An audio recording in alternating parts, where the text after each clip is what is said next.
오늘 주님 앞에 오신 우리 모든 성도님들을 주님의 이름으로 환영합니다.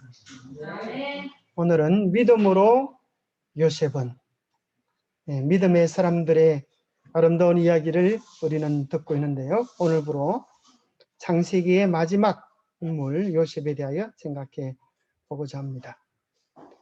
믿음으로 요셉은 임종시에 이스라엘 자손이 떠날 것을 말하고 또 자기 뼈를 위하여 명하였으며, 우리는 창세기에서 4명의 위대한 믿음의 사람들의 삶을 살펴보았습니다. 아브라함, 이삭, 야곱, 요셉입니다. 각 사람들에게 주어지는 믿음의 특징들을 살펴보았습니다. 그들의 경험은 다 달랐지만 그들은 다 공통적으로 하나님의 깊은 사랑을 경험한 사람들이었습니다. 특별히 그 가운데 요셉의 생애처럼 다이나마이틱하고 드라마틱한 그런 삶은 없습니다. 정말 깊은 고난의 웅덩이에 빠졌다가 저 먼 애굽의 종으로 팔려갔다가 감방까지 들어갔다가 가장 높은 국무총리까지 올라가는 정말 오르락내리락 하는 파란만장한 그의 삶의 이야기를 히브리서에서는 다루지 않고, 히브리 기자는 그의 삶을 이야기하기를, 그의 살아왔던 그 삶의 파란만장한 이야기들은 다 접어두고 딱 한마디로 임종시에 그렇게 이야기해 주고 있습니다. 그것은 오늘 우리들에게 시사하는 바가 꽤 큽니다. 그 사람이 어떻게 살았던지, 얼마나 아름다운 삶을 살았느냐, 그렇지 못하였느냐가 때로는 무엇으로 결정될 수가 있는가 하면 임종시에라는 말로 정리될 수가 있습니다. 믿음으로 요셉은 임종시에, 그렇게 히브리서 11장 12절은 이야기합니다. 이 임종시에라는 말은 헬라어로 텔튜타워라는 말인데, 죽음, 종말, 더 나아가서 결산을 의미하는 의미입니다. 결산. 그래서 우리 모두의 삶은 언젠가 다 결산할 때가 있음을 기억해야 합니다. 하나님은 우리에게 생명을 주셨습니다. 우리는 이 생명을 어떻게 사용했는지를 하나님께 답해야 될 때가 있을 것입니다. 하나님께서는 우리에게 시간을 주셨습니다. 하나님께서 주신 이 소중한 시간들을 무엇을 위하여 사용했는지에 대하여 답해야 될 때가 있을 것입니다. 하나님은 우리에게 수많은 재능들을 주셨습니다. 우리의 재능들을 사용하여 무엇을 했는지 하나님 앞에 답해야 할 시간들이 있을 것을 기억해야 합니다. 하나님께서 얼마나 많은 것을 받았느냐가 중요한 것이 아니라 우리가 받은 것들을 어떻게 활용하여 우리 주님의 영광이 되었느냐 하는 사실을 우리 주님 물으실 것입니다. 오랜 후에 그 종들의 주인이 돌아와 그들과 결산할세. 우리 모두에게 분명한 한 가지는 결산할 때가 반드시 있다고 하는 사실을 기억하는 것입니다. 결산할 때. 어떤 할머니하고 손자가 함께 홍시를 먹다가 할머니 하나, 손자 하나, 할머니 하나, 손자 하나 그렇게 정답게 먹다가 홍시가 딱 하나 남았습니다. 그러니 할머니가 이제 홍시를 꼭 쥐고 하시는 말씀이, 야 이놈아, 이거 내 거지 어째 네가 먹으려고 덤벼드느냐? 너는 앞으로 살 날이 많은데 어떻게 할머니 먹으려고 하는 걸 네가 먹으려고 하느냐? 근데 아이가 눈을 동그랗게 뜨고 그 손주가 그렇게 이야기하더랍니다. 할머니, 오는 것은 순서가 있어도 가는 것은 순서가 없대요. 그러니 저도 먹고 살아야지요. 참 오늘 코로나 시대를 맞이해서 순서가 없는 인생의 모습을 보여주는 듯도 합니다. 그러나 정말 중요한 것은 우리가 하나님 앞에 설 준비가 되어져 있으면 오늘 부름 받는 것, 내일 부름 받는 것, 그것이 중요한 것이 아니라 우리가 영원한 상급을 받느냐 받지 못하느냐, 그것만이 중요한 것이라고 하는 사실을 기억해야 합니다.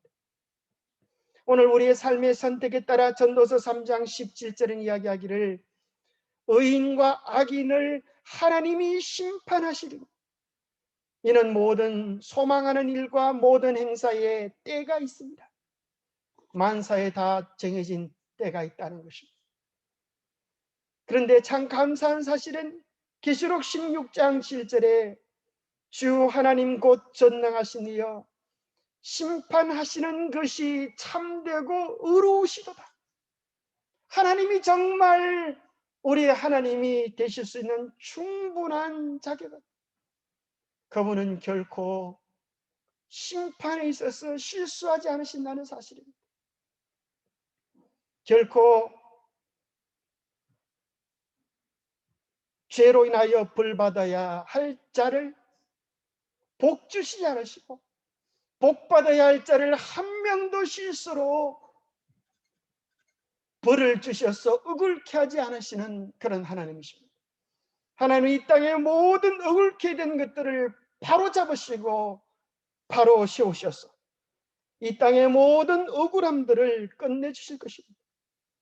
우리의 삶의 어떠함에 따라서 마태복음 25장 46절은 이야기하기를 그들은 영벌에 의인들은 영생에 들어가리라.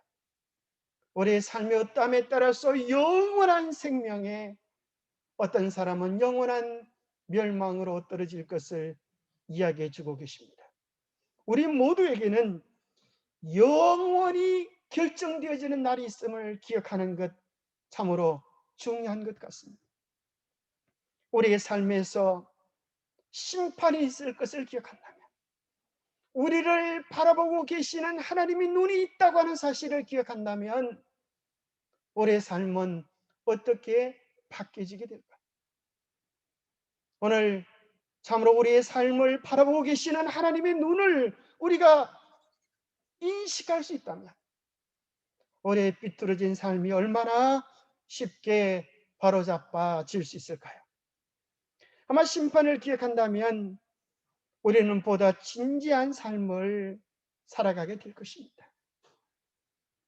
인생을 아무렇게나, 인생을 생각나는 대로, 인생을 기분 나는 대로 인생을 핑계하고 변명하면서 살아가지 않게 될 것입니다. 하나님의 심판을 기억한다면 우리는 결코 충동적인 삶을 살게 되지 않을 것 같습니다. 생각해 보면 욱할 때가 얼마나 많았습니까? 그죠? 한순간을 참지 못해서 돌이킬 수 없는 실수와 허물을 저질렀던 적이 얼마나 많습니까? 우리가 우리를 보고 계시는 하나님이 계심을 기억한다고 하면 우리는 충동적인 선택으로 삶을 망가뜨리는 일을 하지 않았을 것입니다. 하나님의 심판을 기억한다면 우리는 순간의 즐거움보다 영원한 기쁨을 생각하며 살아갈 수 있을 것입니다. 하나님의 심판을 기억한다면 우리는 내 삶이 혼자 주어지는 것이 아니라 나의 삶이 미치는 영향들을 생각하게 될 것입니다. 내가 선택한 일의 결과, 이 일의 장래, 내가 선택한 일로 인하여 받을 내 사랑하는 사람들, 우리가 그런 생각들을 하면서 삶을 소중하게 살아갈 수 있을 것입니다. 하나님의 심판을 기억한다면 우리는 재미보다 가치를 추구하게 될 것입니다. 우리가 하나님의 심판을 기억한다면 어떤 어려움 가운데도, 어떤 난경 속에서도 절망하지 않게 될 것입니다. 하나님께서 보고 계시고 하나님께서 응원하고 계시고 하나님께서 갚아 주실 것이기 때문에 우리 스스로는 절망하거나 좌절하지 않게 될 것입니다. 하나님이 하나님의 심판을 기억한다면 우리는 어떤 영광 가운데서도 교만하지 않게 될 것입니다. 이 모든 것을 주신 분이 하나님이셨음을 기억하게 될 것입니다. 어린아이들에게 이런 실험을 해보았다 그러죠. 마시멜로를 앞에다 놓고 네가 15분만 참으면 하나가 아니라 2개 주겠다. 그러니 15분만 참아봐라. 이렇게 하면 꼭 어떤 놈은 그걸 못 참고 먹어버리는 놈이 있다. 눈으로 봤다가 만져봤다가 입에 한번 넣었다가 뺐다가 그러면 그만 그놈은 딱 여지없이 먹어버리고. 그런데 어떤 아이는 그것 집중하지 않고 딴 데 시선을 돌리며 자기 마음을 추스리는 겁니다. 자기 마음속에는 그것이 얼마나 달콤하고 그것을 먹으면 좋겠다라는 생각이 들 때에 생각의 방향을 돌리고 참고 기다리다가 15분 후에 2개를 받아 먹으면서 더 큰 기쁨이 증폭되는 기쁨을 누리는 이런 아이도 있습니다.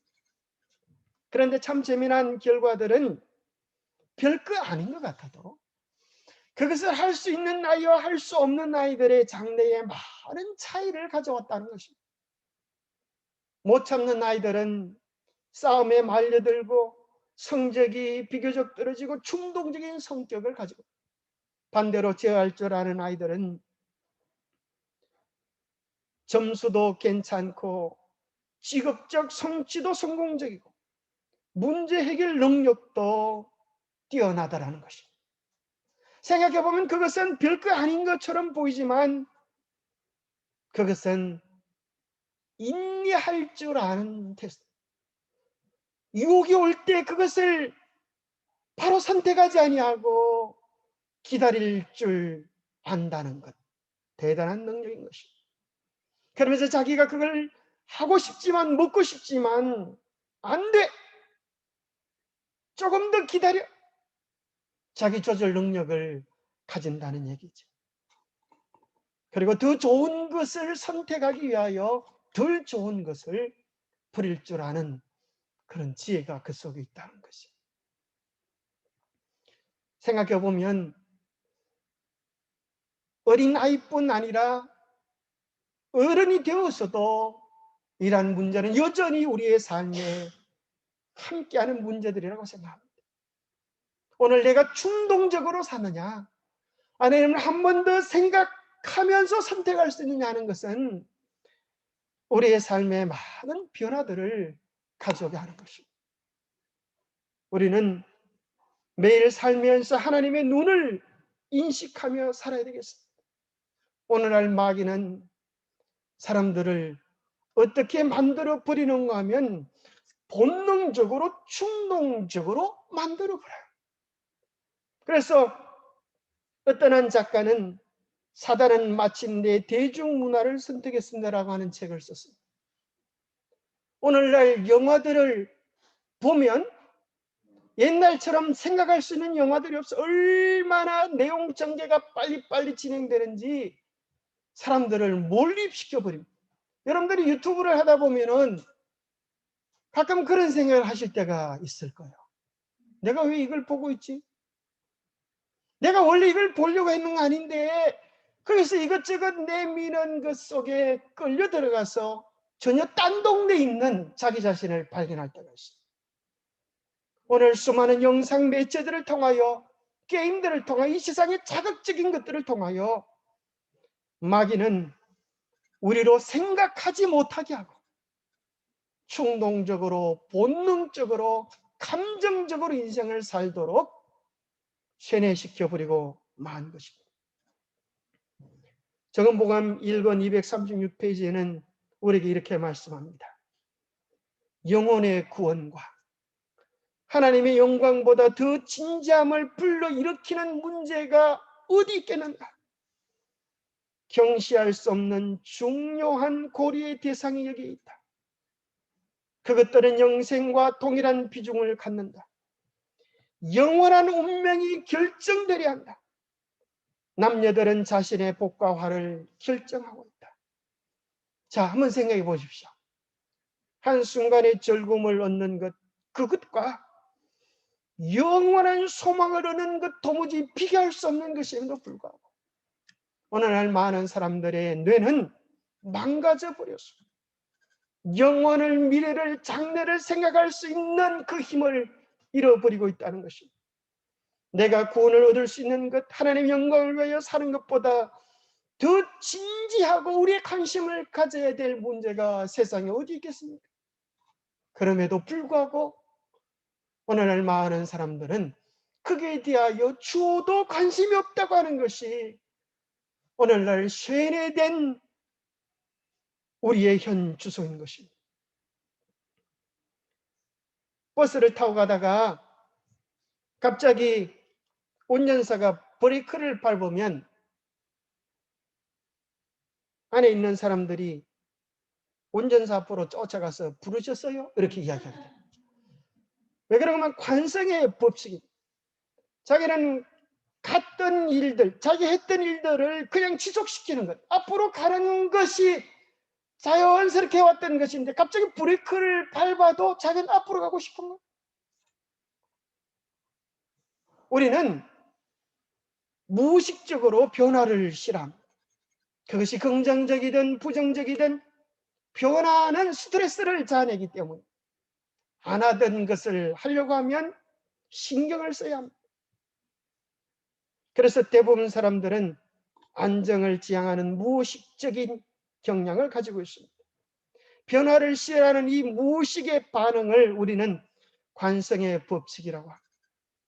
우리의 삶도 여전히 말씀대로 사는 것, 은혜대로 사는 것, 믿음대로 사는 것 좋다고 생각하지만 그것은 생각일 뿐이고 우리의 삶은 여전히 자기가 길들여진 죄악의 길을 멈추기를 싫어합니다. 엘버트 아인슈타인이 이렇게 말했습니다. 같은 행동을 반복하면서 다른 결과를 얻기를 바라는 것은 정신없는 짓이다.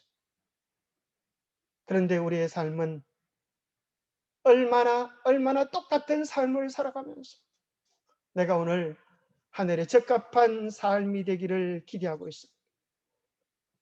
또 어떤 분은 표현하기를 아무것도 변하지 않을지라도 내가 변하면 모든 것이 변한다. 참 진리 같습니다. 뭐가 변하면요? 내가 변한다. 내 마음이 변한다. 내 삶의 주인이 변하면 모든 것들이 바뀌어질 수 있습니다. 그러나 우리는 이것을 싫어하는 것입니다. 우리는 이 일을 해야 하는 것입니다. 이 일에 우리의 영원한 문제가, 우리의 영원한 운명이 달려 있습니다. 그래서 요셉의 삶의 정신, 그것을 한마디로 이야기한다면 코람되어 하나님 앞에서 살아가는 엄숙함과 진지함이 그의 삶에 있었습니다. 요셉, 그가 임종시에 아름답게 설 수 있었던 비결은 임종시에만 그렇게 살았던 것이 아니라 삶의 매 순간순간 하나님 앞에 서 있는 자기의 삶의 주소 위치를 흐트러뜨리지 않고 살아왔기 때문입니다. 그래서 가장 엄청난 유혹 앞에서도 그는 이렇게 이야기할 수 있었습니다. 내가 어찌 이 큰 악을 행하여 하나님 앞에서 하나님께 죄를 지을 수 있겠습니까? 우리도 하나님의 시선을 기억한다면, 하나님의 눈을 기억한다면 죄를 멈추게 될 것입니다. 오늘부터 교통법규가 강화되었습니다. 여러분 알고 계시죠? 시내에 50km 단속이 내리고 또 우회전하는 것은 옛날에는 신호가 떨어져도 이렇게 뭡니까? 이렇게 사람들이 없으면 바람 불일 때 그냥 지나가도 되는데 요즘은 오늘부터 이제 단속이 됐어요. 그래서 우측할 때도 사람들이 없어도 그걸 지켜야 된다. 보통 이제 대부분 이제 우리나라 고속도로 속도도 그죠? 좀 속도가 좀 제한이 있어서 그런지 보통 대부분 속도들이 어떻게 해요? 평소 때는 막 속도로 달리다가 어디 앞에 가면 갑자기 속도가 조용해지죠? 착해지죠? 눈앞에 딱 눈이 딱 있어. 그죠? 무슨 눈이 있어요? 교통 감시 눈앞에 가면은 언제거리는 듯이 착한 척 분위기가 바뀝니다. 그래서 싹 통과하러 가면 또 어느새 또 속도가 올라가는 걸 보게 됩니다. 우리가 매일 하나님의 눈앞에 있음을 기억하면 우리의 삶이 하나님 앞에서 올곧게 살아갈 수 있게 될 것입니다. 이 세상은 눈들이 가득합니다. 그렇죠? 눈들이 가득합니다. 여러분 핸드폰에도 눈이 붙어 있다는 사실을 아십니까?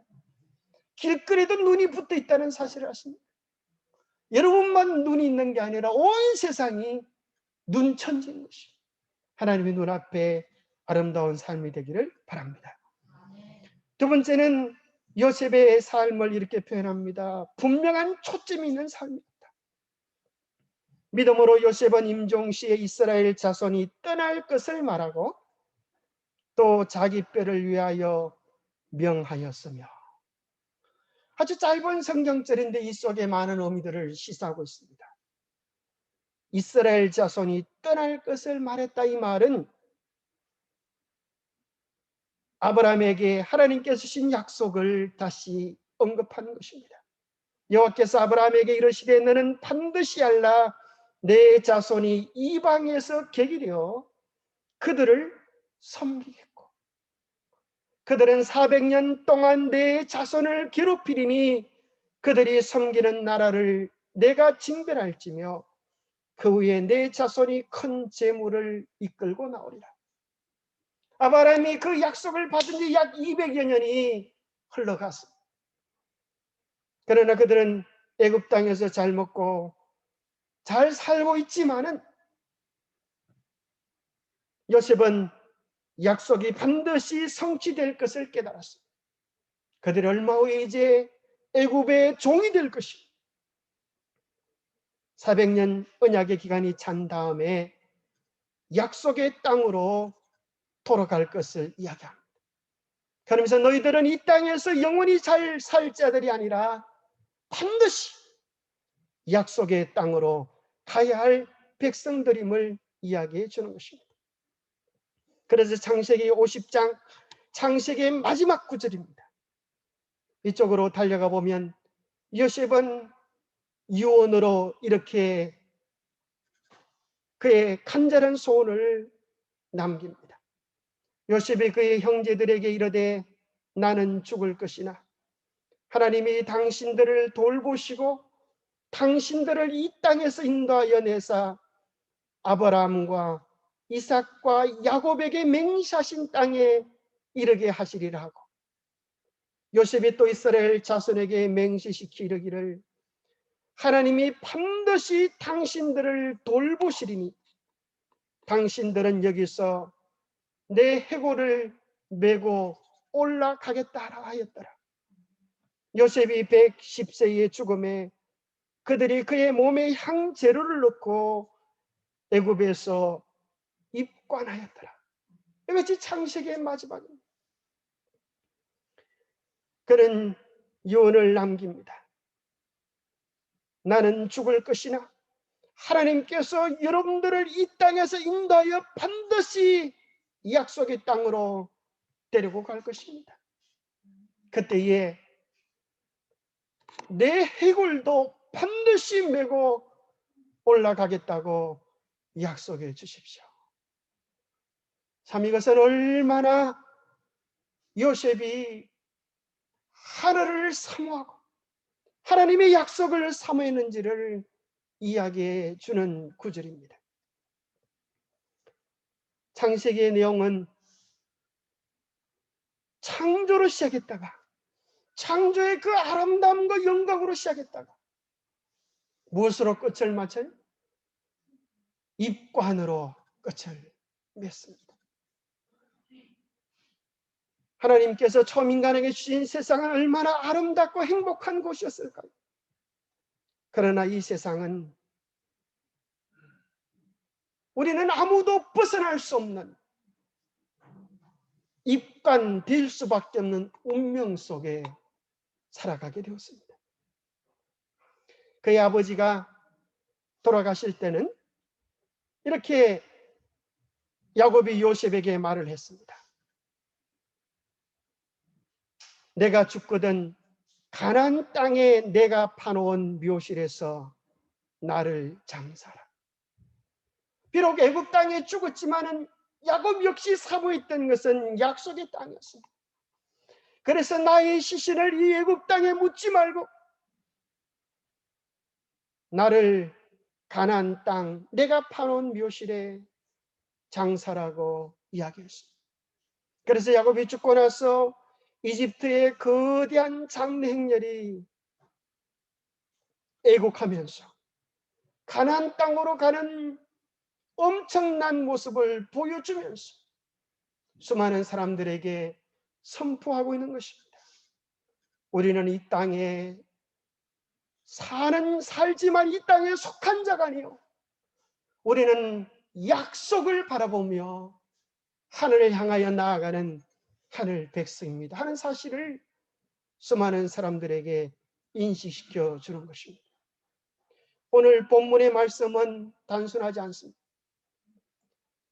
요셉이 입관하였더라 라는 이 표현은 뭐가 없다는 거예요? 하관식이 없는 것입니다. 하관식이 없는 것입니다. 세상에 장례식은 있는데 하관식이 없는 장례식을 보았습니다. 입관은 있는데 하관이 없는 것입니다. 그러면 뭐 한 것이지? 입관에 놓은 채로 오랜 시간 죽어서라도 가야 할 곳을 기다리고 있는 것입니다. 그리고 이스라엘 백성들은 요셉의 입관된 모습을 보면서 그들은 가야 할 곳이 결코 이 세상이 아니라 약속의 땅임을 끊임없이 생각하도록 하나님은 요셉을 입관하게 하신 것입니다. 우리의 마음속에 하늘을 향한 열정이, 열망이 이렇게 불타오를 수 있게 되기를 바랍니다. 그래서 출애굽기 13장 19절에 오면 실제로 모세가 출애굽할 때에 그 영광스러운 대열 속에 비록 요셉은 죽었지만 그의 유골이 함께 가는 것입니다. 참 놀랍지 않습니까? 모세가 요셉의 유골을 가졌으니 이는 요셉이 이스라엘 자손에게 단단히 맹세하여 이르기를, 하나님이 반드시 너희를 찾아오시리니 너희는 내 유골을 여기서 가지고 나가라 하였습니다.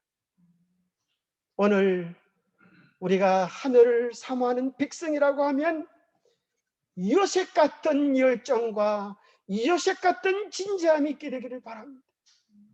우리의 발이 세상에 빠져 있지 않는지, 우리의 삶이 세상 가운데 허우적거리고 있지 않는지, 우리는 유골이 되었으라도 약속의 땅에 이르고 싶어하는 요셉의 진지함을 배워야겠습니다. 요셉은 그의 마음속에 이야기하는 것입니다. 그의 후손들을 향하여 이야기하는 것입니다. 하나님의 말씀은 반드시 이루어진다. 먼 몇백 년 후일지라도 반드시 이루어진다. 인생은 바람 앞에 갈대처럼 요동하고 변덕스러워 여름 날씨 같지만은 하나님의 말씀은 요동치 아니하다. 우리 아픔 중에 있는 우리 연재 씨도 참 많이 아픕니다. 이렇게 이명도 있고 또 건강이 좋지 못합니다. 그러면서 하는 소리가 나도 내 삶의 중심을 바로 잡을 힘이 필요한데 도와달라고 그렇게 얘기했어요. 우리 연재 씨 힘내시기 바랍니다. 우리의 삶의 중심은 이 세상의 어떤 것도 아니라 오직 하나님의 말씀이 될 때 우리는 흔들리지 않게 됩니다. 이 세상에 무엇이 우리의 삶의 중심이 될 수 있습니까? 이 세상의 연속극과 드라마들은 화려하고 대단한 것처럼 보여도 그것은 다 지어낸 거짓말들인 것입니다. 우리의 시간을 뺏고 우리의 마음을 뺏으려고 하는 거짓말들인 것입니다. 팽이를 보십시오. 참 신기합니다. 그렇죠? 때리면 때릴수록 팽팽 돌아가니까 팽이 같아요. 그렇죠? 때리면 때릴수록 팽팽팽 돌아가는 것 같아요. 그러나 팽이는 아무리 때려도 더 넘어지지 아니하고 중심을 바로 세웁니다. 왜 팽이가 그렇게 얻어맞고도 좌절하지 않고 포기하지 않고 팽팽 돌아갈 수 있죠? 바로 중심을 바로잡기 때문에. 우리의 삶이 아무리 바쁘고 분주하고 정신없이 돌아간다 할지라도 우리의 삶의 중심을 말씀에 바로 두게 되기를 바랍니다. 우리가 뭘 위하여 살아가고 있는지 삶의 방향을 놓치지 않게 되기를 바랍니다. 그럴 때 우리도 이 정신없는 세상에 살아가고 있지만 정신 차리는 하늘 백성이 될 것입니다. 사실 요셉은 어릴 때부터 하나님의 약속이, 하나님의 언약이 얼마나 진지한지를 알고 경험했습니다. 그의 할아버지로부터 들었던 하나님의 인도하심은 참 놀라운 것이었습니다. 하나님의 언약은 결코 무너짐이 없음을 배웠습니다. 그래서 요셉은 하나님께서 내 인생을 위한 어떤 계획이 있을까? 이것이 궁금해서 하나님 나를 어디에 쓰시려고 만드셨습니까? 돌 하나도 목적이 있고 꽃 하나도 목적이 있는데 저는 어떤 목적을 위하여 존재합니까? 하나님께 여쭈을 때에 하나님은 꿈을 통하여 그에게 응답해 주셨습니다. 어느 날 꿈속에 볕단이 또 별과 달과 해에 대한 꿈을 꿨습니다. 그 꿈은 참으로 엄청나고 크고 놀라운 꿈이었습니다. 하나님께서 주시는 그의 장래에 대한 약속이었습니다. 그 꿈 자랑할 때 형님들이 얼마나 약이 오르는지 그 꿈쟁이를 구덩이에 던져놓고 이렇게 말했습니다. 악한 짐승이 그를 잡아먹었다 하자. 그의 꿈이 어떻게 되는지를 우리가 볼 것입니다. 이놈아, 꼴 좋다. 네가 그런 꿈 꿨는데 감히 이루어질 수가 있겠느냐? 너는 지금 구덩이 속에 빠져서 거기서 죽을 운명이다. 놀라운 일이죠. 꿈이 언감생신 이루어지게 하겠느냐? 형들은 그렇게 조롱하고 비난하는 것입니다. 여러분, 꿈이 이루어졌습니까? 생각해보면, 뒤돌아보면 오히려 꿈을 방해하려고 형님들이 애를 썼던 것이 요셉의 꿈을 이루는데 큰 보탬이 되었어요. 그렇지 않습니까? 요셉의 꿈을 방해하려고 마귀는 보디발의 아내를 통하여 감방 속에 집어넣는데 그것이 오히려 꿈을 이루어가는 과정이었더란 말이에요. 하나님의 약속은 어떤 경우에도 반드시 이루어질 줄 믿고 붙잡으시게 되기를 바랍니다. 뭐 백신이 좀 나오면 우리가 숨을 마음대로 쉴 세상이 오겠나 생각했는데 백신도 신통찮은 세상이 되었어요. 이제 우리는 믿고 의지해야 될 것, 하나님의 말씀과 뉴스타트의 생활을 실천하면서 매일매일 힘과 용기를 얻으며 살게 되기를 바랍니다. 그리고 요셉이 꿨던 꿈은 가만히 보면 정말 우주적인 꿈이었습니다. 하늘의 해, 달, 별, 그 속에서 영광받는 별이 되는 것입니다. 그래서 그리스도인들은 그 꿈의 스케일이 큰 사람이 되는 것입니다. 자, 여기 일본의 내촌 감상이라고 하는 신앙인은 이런 글을 썼습니다. 자기만을 위하여 살아가는 사람들을 우리는 이기주의자라고 부릅니다. 너무 좁습니다. 넓힙시다. 남을 위하여 살아가는 사람을 우리는 이타주의라고 부릅니다. 그러나 이것도 좁습니다. 민족을 위하여 사는 사람을 민족주의자라고 부릅니다. 이것도 좁습니다. 넓혀야 합니다. 내 민족만을 고집하기 때문에 민족과 민족 사이의 분쟁은 끊임없이 계속되고 있지 않습니까? 민족들이 함께 사는 삶의 터전인 이 지구상의 인류를 위해서 살아가는 사람들을 휴머니스트라고 부릅니다. 그러나 이것도 좁습니다. 넓혀야 합니다. 세계를 향하여 이 세계를 창조하시고 역사를 주관하시는 거룩한 하나님의 영광을 위하여 사는 사람들, 그들을 크리스찬이라고 부르는 것입니다. 우리는 하나님의 가슴처럼 온 세계를 끌어안는 위대한 꿈의 주인공들이 되기를 바랍니다. 우리는 요셉의 유언 속에서 내 뼈를 꼭 가져가라, 나도 그 축복에 참여하고 싶다라고 하는 소원을 말합니다. 우리는 주님의 다시 오심을 믿습니다.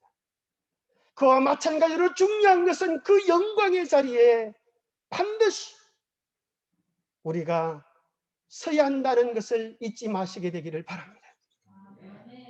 노예에게 종사한 수세기가 흐르는 동안 요셉의 임종의 말을 기억하는 그 관은 이스라엘에게 저들은 다만 애굽에 체류하는 자들의 불감을 전가하였으며 구원의 때가 분명히 올 것이므로 저들에게 허락의 땅에 대한 저희 희망을 굳게 잡도록 하였다. 그 요셉의 관을 볼 때마다 이스라엘 백성들은 우리는 나그네이고 우리가 가야 할 곳은 하늘이라는 사실을 기억하게 해주었습니다. 어떤 집사님의 장례식장에서 그 가슴에 포크를 꽂고 있더랍니다. 그래서 옆에 있던 분이 물었어요. 아니, 이제 관으로 들어가시는데 이제 땅에 묻힐 것인데 포크는 왜 가져가십니까? 그렇게 물었더랍니다. 그래 옆에 있던 이제 그의 가족이 이야기했습니다. 우리 집사님은 늘 식사 후에 디저트를 좋아하셨지요. 돌아가시기 전에 유언을 하셨어요. 포크를 꼭 넣어달라. 나는 하늘에서 끝이 보이지 않는 주님과의 만찬을 나눌 텐데 그 만찬 자리에 꼭 참석하여서 그 만난 생명과일을 꼭 먹어야 하기 때문에 나의 관에 포크를 꼭 넣어주세요. 얼마나 아름다운 신앙의 고백입니다. 우리의 삶의 마지막에 하늘을 소망하며 눈을 감을 수 있는 사람은 행복한 사람입니다. 그날에 우리 모두의 머리에 우리 주님이 준비하신 면류관이 쓰여지게 되기를 간절히 소망합니다. 하나님이 여러분의 눈물을 아시고 여러분의 수고를 아시고 여러분의 땀방울을 아실 것입니다. 그러기 위해서는 오늘 우리의 눈에 그분을 위한 눈물이 있어야 합니다. 그러기 위해서는 오늘 우리 이마에 그분을 위한 땀방울이 있어야 합니다. 그러기 위해서는 오늘 우리의 가슴에 주님을 향한 사랑이 꿈틀거리고 있어야 합니다. 주님은 우리의 사랑을 기억해 주실 것입니다.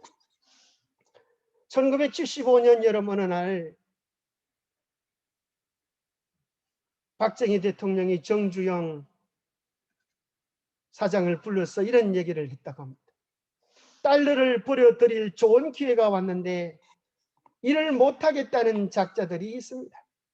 지금 당장 중동에 다녀오십시오. 만약 정 사장도 안 된다고 하면 나도 포기하겠습니다. 이 중동에서 일거리는 왔는데 그걸 맡을 회사가 없다는 것입니다. 그게 무슨 말입니까? 물어보니까 73년도 석유 파동으로 지금 중동 국가들은 달러를 주체하지 못하고 있는데 그 돈으로 여러 가지 사회 인프라를 건설하고 싶은데 너무 더운 나라라서 선뜻 일하러 가는 나라가 없는 모양입니다. 그래서 우리나라에 일할 의사를 타진해 왔습니다. 관리들을 보냈더니 2주 만에 돌아와서 하는 얘기가 너무 더워서 낮에는 일을 할 수가 없고 건설 공사에 절대적으로 필요한 물이 없어서 공사를 할 수 없는 나라라는 겁니다. 그래서 정주영 회장이 이제 중동으로 갔다가 5일 후에 돌아와서 이런 보고를 합니다. 지성이면 감천이라더니 하늘이 우리나라를 돕는 것 같습니다. 중동은 이 세상에서 건설 공사기에 제일 좋은 지역입니다. 참 희한한 보고죠. 조금 전에 갔던 사람은 덥고 물이 없어서 도무지 안 되겠다고 앞발뒷발 따드는데 정주영 회장은 갔다 와가지고 건설 공사기에 이보다 더 좋은 지역이 없다는 보고를 했어요. 그래서 이제 박정희 대통령이 관심을 가지고 임자 무슨 말인지 좀 상세하게 한번 이야기해 보시오. 그렇게 하니까 이제 정 회장님 이렇게 말합니다. 1년 12달 비가 오지 않으니 우리는 1년 내내 공사를 할 수가 있어요. 자, 얼마나 지독합니까? 1년 내내 비가 오지 않으니 1년 내내 공사할 수 있어요. 건설에 필요한 모래 자갈이 현장에 가득해 있으니 자재 조달할 필요가 없어요. 다 그 모래들이 다 중동의 사막 지역에 나오니까 말이죠. 뭐 자재 조달하기 위해서 멀리 갈 것도 없다니. 그거 그냥 끌어가지고 이제 세멘트화 하면 된다는 거예요. 참 믿음의 사람이 다릅니다. 50도나 되는 더위는 어떻게 하고요? 물어보니까 천막을 치고 낮에는 자고 밤에 일하면 얼마나 시원한지 몰라요. 참 믿음의 사람이 다르지. 낮에는 자고 밤에 일하면 시원하게 불 켜놓고 그래 일을 할 수 있다는 거죠. 그러니 이제 박 대통령이 아무나 보고 임자라고 부르는 거예요. 임자. 현대건설이 중동에 나가는데 정부가 지원할 수 있는 모든 것을 도와줘. 그렇게 해서 정말 신화적인 사건을 이루지 않았습니까? 정주영 회장은 이렇게 이야기합니다. 나는 어떤 일을 시작하든 반드시 된다는 확신 90%요. 되게 할 수 있다는 자신감 10%를 가지고 이뤄왔다. 안 될 수도 있다는 회의나 불안은 단 1%도 끼워 넣지 않았다. 참 대단한 인물 같습니다. 그죠? 우리 한국을 이렇게 세운 정말 믿음의 신화적 인물의 고백 같습니다. 우리도 이런 믿음을, 이런 확신을 가지고 주님의 일들을 해야 하지 않겠습니까? 하나님께서 도와주시면 반드시 된다는 확신 90%, 반드시 된다는 자신감을 가지고 이 어렵고 힘든 코로나 시대에 우리도 하나님 앞에서 소중하고 놀라운 약속들을 이루어가는 하나님의 도구들이 되기를 바랍니다. 우리의 임종시 아름다우려고 하면 우리의 삶의 중심이 말씀에 기초되어 믿음에 기초되어 꿈을 꾸고 이뤄가는 삶이 되기를 간절히 바랍니다. 네, 기도하고 마치겠습니다. 하나님 아버지, 믿음의 요셉의 삶을 통하여 오늘 이 힘든 세상 어떻게 살아야 하는지를 교훈해 주시니 감사합니다. 오히려 힘들기 때문에, 오히려 어렵기 때문에 우리의 믿음이 더 필요하고 하나님의 도우심이 더 간절해지는 시대입니다. 이러한 때에 요셉처럼 어려움이 변하여 오히려 복이 되어지는 경험을 하게 도와주시옵소서. 바쁘고 분주하고 정신없는 세상에서 우리의 마음의 중심, 삶의 중심, 신앙의 중심을 바로 잡게 도와주셔서 하나님 앞에서 꿈을 꾸고 소망하고 기대하며 시도하는 아름다운 삶의 주인공들이 되게 하여 주시옵소서. 그리하여 우리가 하늘에 가서 수많은 이야기 보따리를 풀어놓으며 하나님이 우리를 이렇게 도우셨다고, 하나님이 우리에게 이렇게 역사하셨다고 자랑할 수 있는 믿음의 고백의 주인공들이 되게 하여 주시옵소서. 오늘 여러 가지로 어렵고 힘들고 많은 문제들을 가지고 있지만 이 모든 것들이 기도의 주제들이 되게 하시고 하나님이 복 주실 통로들이 되게 하여 주셔서 이러한 고민들을 통하여 더 하나님께 가까이 나가고 하나님의 역사와 사랑을 맛볼 수 있는 우리 모두가 되게 축복하여 주시옵기를 우리 주 예수 그리스도 이름으로 머지하여 간절히 간구하옵나이다.